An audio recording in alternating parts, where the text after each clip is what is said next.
falar sobre um método científico. Bem, o que é esse método científico, né? São as correntes de pensamento, as correntes onde os cientistas, onde a ciência se apoia para realizar suas pesquisas, tá? Então a gente vai fazer aqui de novo uma classificaçãozinha aqui para a gente conseguir entender melhor do que cada uma delas. O primeiro é o empirismo. O empirismo ele vai trazer toda a teoria científica, né? Ele fala que toda a teoria científica ela deve ser baseada em observações que podem ser testadas para produzir leis gerais com poder preditivo, ou seja, com poder de decisão. E ele pode ser considerado uma maneira sensata de olhar o mundo, né? Ao final de contas, se a gente adotar essa corrente, essa linha de pensamento, eu não basta acreditar na intuição ou nas palavras do mestre, né? Não quer dizer que eu, como mestre aqui, para essa disciplina, eu esteja totalmente certo, né? A ideia é eu observar, né? Estudar aquelas leis para ver se realmente aquilo funciona e etc. Se aquele fenômeno é verdadeiro, por aí vai. Tá? A falta do empirismo, ela pode levar a conclusões erradas, né? Ou seja, se eu, às vezes eu não testar, simplesmente acreditar no que alguém falou, eu posso eu posso ter conclusões erradas, né? E tá tendo uma reação em determinado fenômeno que ela não condiz com a realidade. Então a ideia do empirismo é essa, né? O empirismo é você testar. Lembrando que uma das coisas que difere o ser humano dos cachorros, por exemplo, é porque nós aprendemos com o erro dos outros, né? Então veja, se a gente estudar a história, é para isso que serve a história, para que a gente veja onde as pessoas erraram, né? E a gente não errar novamente, tá certo? Felizmente alguns seres humanos não, não conseguiram perceber que essa é uma das grandes diferenças nossas para os animais, né? A gente acaba errando sempre nas mesmas coisas. Um exemplo aqui do empirismo. Na Idade Média, acreditava-se que o homem tinha uma costela a menos que a mulher. Por quê? Porque na Bíblia relatava que o homem havia sido criado a partir de uma costela, que a mulher havia sido criada a partir da costela de um homem, né? Isso está na Bíblia, lá, tudo certo. Só que a Bíblia a gente sabe que ela trabalha com metáforas, né? Então, às vezes, se a gente for acreditar nas metáforas, a gente tem uma ideia errada da, da, da vida em si, né? Então, esse fato aqui, essa crença, ela pode ser facilmente refutada caso simplesmente você pegar e for contar as costelas. A gente vai ver que essa crença aqui, ela não condiz com a realidade, tá? Gostaria de deixar bem claro que eu, eu estou... Esse nosso curso, essas nossas aulas, elas são baseadas nos livros da disciplina, né? Na bibliografia da disciplina, tá bom?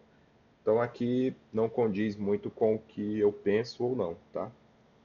Que às vezes aqui a gente vai falar um pouco, vai entrar um pouco nas questões de religião e etc. Então aqui eu não estou dando minha opinião sobre nada, tá?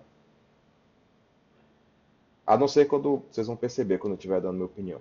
Então, a falta do empirismo ela pode levar a conclusões erradas, né? Um outro exemplo aqui. Descartes, ele acreditava que o coração batia porque era o lugar mais quente do corpo. E que o calor do coração ele inflava o sangue que entrava nele. Então você vê que aqui tem todo um romantismo em cima do coração, né? Então a gente vê que essa conclusão ela é sem nenhuma evidência empírica, né? Ela não serve para nada hoje, a não ser muito menos para a medicina, né? Ela vai servir às vezes para inspirar algum poema romântico, algum casal apaixonado, etc. Mas por muito tempo se acreditou em Descartes, né? Não se tinha ciência suficiente para dizer que essa opinião dele estava errada. Um outro exemplo bem que a gente vê muito na área de informática, de computação, um aluno ele começa a escrever assim no artigo dele: O interesse pela internet vem crescendo muito ao longo dos anos. Tá, e aí? Será que isso é verdade? Às vezes ele cresceu na comunidade, assim, o interesse cresceu ali nas pessoas que ele conhece, né?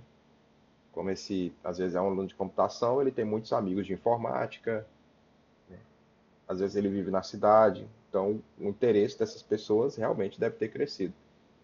Mas será se é da população em geral? Será se aquele tiozinho lá da roça, lá da zona rural, ele tem interesse pela internet? Não sei, pode ser que tenha, né? A gente não testou para isso. Então esse aqui é um dos erros muito comum, né? Às vezes a gente traz o que a gente percebe, o que está ao nosso redor e a gente joga para o nosso artigo, para o nosso trabalho científico. O positivismo, ele é uma corrente filosófica que ele vai dizer que a ciência vai se basear apenas em valores humanos, deixando de lado a teologia, misticismo, metafísica e outras esferas. Ela não deve interferir nas observações de teorias científicas, certo? Então, essa é a ideia do positivismo. Depois nós temos o pragmatismo. O pragmatismo ele se contrapõe ao realismo científico. Basicamente, o realismo ele vai defender que a ciência ela vai descrever a realidade, né? Então eu tenho ali um, um, uma modelagem ali da vida e é exatamente aquilo, né? A física vai descrever exatamente o que acontece no, no, no nosso dia a dia. Já os pragmáticos, eles vão dizer o seguinte, não, a ciência ela não vai dizer exatamente o que está acontecendo no dia a dia, não vai dizer exatamente o que é a realidade. A ciência ela explica, ela consegue explicar apenas os fenômenos observados. Então veja que existe o contraponto. Aqui os pragmatismos ele fala, ah, peraí, a gente não conhece tudo do mundo. Você só está falando sobre aquilo que você observou, né? E aí você vai conseguir tirar previsões, né? Então essa é a diferença entre o realismo e o pragmatismo. No pragmatismo, toda teoria é sujeita à contradição ou refutada por novas observações. A ciência, de acordo com o pragmatismo, ela não faz declaração sobre a natureza como ela é, mas sobre as nossas observações a respeito da natureza. Então, esse pragmatismo aqui, para a gente conseguir visualizar ele nos dias atuais, a gente vê sobre os terraplanistas, né? São essas pessoas hoje que juram aí, de pé junto, que a Terra não é redonda, né? A Terra é plana, né? Veja, a ciência, em sua essência, ela aceita a refutação. Ela aceita que eu, que eu faça novas observações, que eu diga que tal coisa é errado. Mas, lógico, eu tenho que trazer dados científicos, eu tenho que mostrar o porquê, eu tenho que mostrar minhas observações, né? Então, veja, o pessoal hoje diz que a Terra é redonda porque, porque fulano disse, tá, esse cara viu da onde?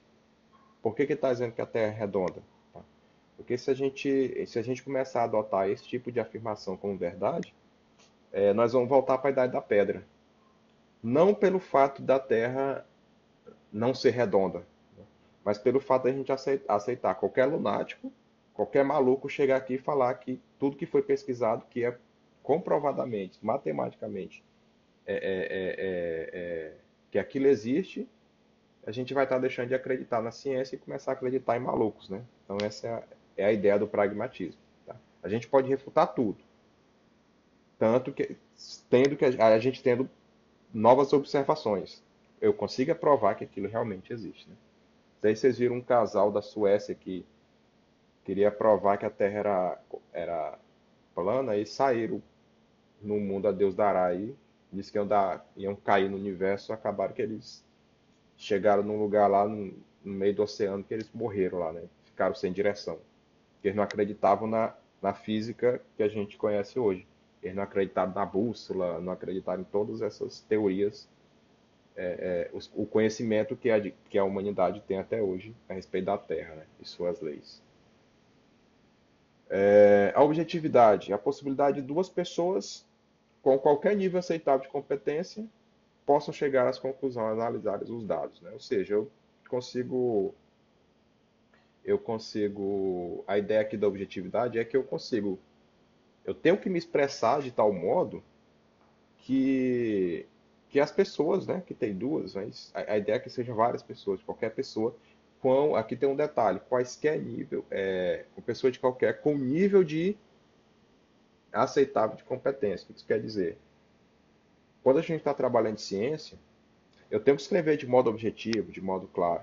Só que eu não tenho que me preocupar, por exemplo, eu sou da área da biologia. Eu estou falando aqui a minha pesquisa, o meu artigo é sobre biologia celular, é sobre bioquímica, sei lá, alguma área. Veja, eu não preciso me preocupar com um cara que faz ciência da computação entender. Eu não preciso me preocupar com que um cara que fez engenharia civil ele entenda o que eu estou falando. Eu preciso me preocupar com as pessoas que têm um nível aceitável de competência, né? Eu não preciso me preocupar com um cara que não quis estudar, que ele parou lá no ensino médio, fundamental. Não preciso me preocupar se ele vai aprender, porque nós estamos falando de ciência. Exata. Agora, assim, eu quero mostrar isso aqui para a sociedade toda, né? Às vezes eu sou um político, então tá, eu vou falar para todo mundo. Então eu vou ter que usar um linguajar diferente, eu vou ter que, não posso me aprofundar muito, etc. Tá? Então essa é a ideia da objetividade, tá? Então eu tenho que me preocupar com o público que vai consumir aquelas pessoas que pesquisam naquela área, tá? Esse aqui, por exemplo, eu sempre falo com meus alunos, só um detalhezinho, eu sempre falo com meus alunos o seguinte: graduação até os da pós. Quando a gente vai pesquisar aqui, no nosso nível, graduação, licença, não pesquisa em tese de doutorado, né? Eu sempre falo para eles pesquisarem em pós-graduação, lato sensu, mestrado e etc. Por quê? Porque o cara que ele está no doutorado, ele não está preocupado em escrever para quem ali a tese dele, a não ser que o cara seja muito prolixo, ele fale muito, ele discorra muito bem ali do assunto, mas geralmente ele está preocupado com aquele nicho, aquelas pessoas que estão pesquisando aquela área, certo? Então, às vezes, a gente que não tem ali uma maturidade científica, a gente pega uma tese de doutorado, a gente perde muito tempo lendo ali, tentando entender o que aquele cara estava falando naquele momento. Bem, existe também a corrente filosófica que é a indução. A indução é um método científico que ele apresenta como seus princípios que uma situação ela vai sustentar todos os casos observados, né? Ou seja, eu tenho ali uma situação, até que me prove o contrário, eu adoto aquilo como verdade. Eu sei que a água ela é puxada pela gravidade. Ou seja, eu sei que a chuva sempre vai descer. Eu sei que a água sempre vai descer uma ladeira, né? Uma elevação de cima para baixo, por causa da gravidade. Então eu vou adotar que isso é verdade, até que você me prove o contrário. Se você chegar a me provar, olha, lá em Araguatins tem uma região do planeta ali que lá você solta um copo de água, a água sobe por causa da gravidade, por causa disso, daquilo, é algum fenômeno, não sei o quê. Beleza. Aí você conseguiu provar. Isso aí você provou que a água não desce, não vai sempre seguindo a gravidade. Então, essa é a ideia, tá? Então, eu tenho um caso que ele vai sustentar em todos os casos observados. Todo mundo que observou a água desce, né? Então, eu vou adotar isso como uma verdade, tá? A não ser que alguém prove o contrário. A gente tem também a refutação, que ele é o princípio da contradição, né? A ideia aqui é você procurar mostrar que aquela teoria está errada, né? Então, aqui você vai tentar explicar os fatos observados, ela pode ser invalidada. Aqui eu volto lá para a Terra redonda. A Terra é redonda, né? Tem diversas leis que provam que a Terra é redonda, física e etc. No dia a dia a gente percebe que a Terra é redonda quando a gente vê o Sol e a Lua, né? O dia e a noite. Então, se alguém fala que a Terra não é redonda, ele tem que provar de onde é que vem isso tudo, né? Tá certo? De onde que vem o magnetismo e etc. Então, um exemplo, a física de Newton, que é a teoria da relatividade, ela ainda explica muito bem os fenômenos que ocorrem na Terra. Casos novos, casos observados contradizem, ele pode ser, digamos que alguém contradiz essas leis de Newton, né? Eu observei alguma coisa que não está de acordo aqui com a lei de Newton. Então existem duas correntes.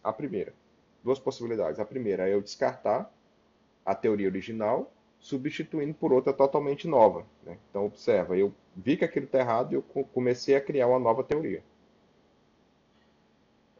Ou diferenciar a teoria original em duas teorias, né? Então, eu mostro, ó, essa teoria aqui, ela funciona para tais casos, mas eu tenho uma nova teoria que vai funcionar para esse tipo de caso aqui. E por fim, a gente finaliza aqui com coerentismo, que ela está ligada à filosofia do pragmatismo, né? Então a ideia aqui é que em nenhum momento o cientista vai afirmar que sua teoria explica a realidade.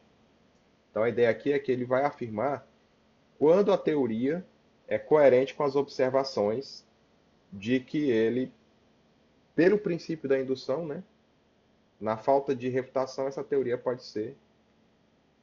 Peraí. Então vamos lá. Então a gente tem aqui o coerentismo, né? Que está ligado à filosofia do pragmatismo, né? Então basicamente ele é o seguinte: em nenhum momento cientista aqui ele vai afirmar que sua teoria explica a realidade. Ela só pode afirmar, ele só pode afirmar que a sua teoria é coerente com as observações e que pelo princípio da indução, na falta da refutação, essa teoria pode ser aceita como uma explicação. Ou seja, ele não consegue afirmar, ele não consegue afirmar ali que aquele fato explica uma verdade. Mas como não existe nenhuma refutação, e como por princípio da indução, qual que é o princípio da indução? É que eu tenho o fato repetido várias vezes, né? E como eu não consigo provar o contrário, então eu adoto aquilo como uma, uma corrente válida, né? Um conhecimento válido. Então, essa segunda aula a gente finaliza por aqui, tá? Aguardo vocês aqui na aula 3.